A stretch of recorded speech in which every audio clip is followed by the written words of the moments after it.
Jesus has taken the disciples into the boat, and then he goes into the back of the boat and goes to sleep. No concern whatsoever in him at all. A storm comes, and these seasoned fishermen that had been on the water most of their lives, their fathers were fishermen. They had been on the water most of their lives. They panic. Why? They didn't really know who Jesus was.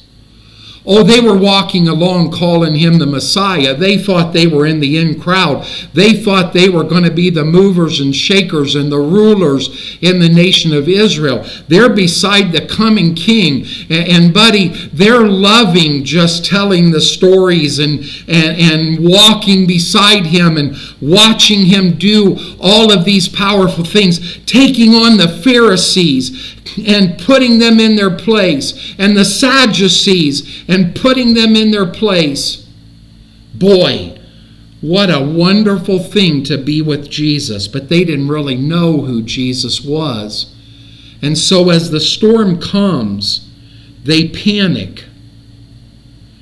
See, so often the reason that we fall into anxiety and stress is because we know about Jesus. And that's exactly what I was saying the disciples did. They knew all about him. They knew what he was doing.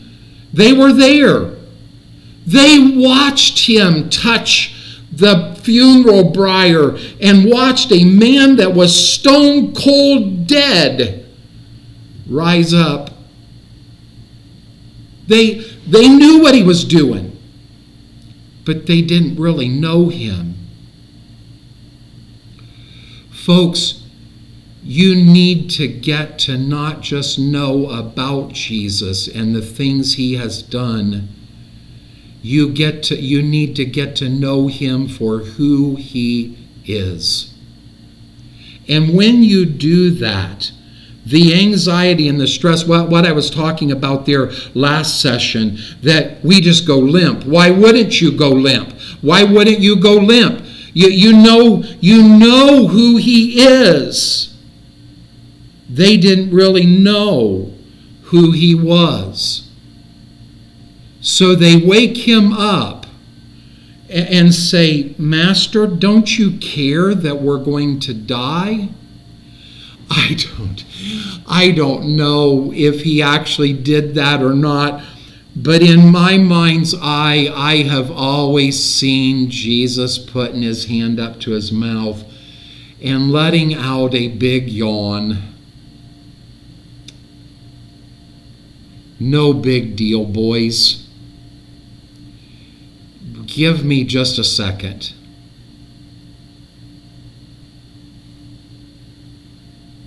Peace. Be still. And the waves stop. And the wind ceases. How could you ever question a Lord and Savior like that ever again? Much of our anxiety and stress is caused because we're still questioning. God's in the back of the boat, folks. Just wait on him. He'll speak to the storm and stop it. You can count on that.